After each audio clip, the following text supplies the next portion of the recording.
આ ખોડિયાર માતાજીનું એવું મંદિર છે જ્યાં આગળ પ્રકૃતિ અને ખોડિયાર માતાની અસીમ કૃપા છે. બોલો જય ખોડિયારમાં. અને આ ગાગડિયા ખોડિયારમાં તરીકે ઓળખાય છે.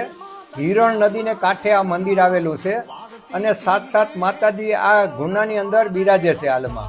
અને બીજા નંબરમાં ચિત્તલ નામની મગરામાં રહેતી હતી. હું બપોર સવારે 9 વાગે એને લાપસી જમણો જતો, 2 બોમ્બ પાડતો એટલે મગર માતાજી લાપસી આરોગીને પાછા વયા જતા. અને પછી બપોર પછી 4:30 થી 5 વાગે જતો, ત્યારે 2 બૂમ પાડતો એટલે મગર માતાજી આવી જતા, લાપસી ઓરાગી અને પછી પાછા વયા જતા હતા. અને આજથી 29 વર્ષ લગભગ 19 વર્ષ પહેલા એ છોકરો ઉંમર 10 વર્ષની હતી અને નાવા પડ્યો તો એ પાણીમાં બુડી ગયો.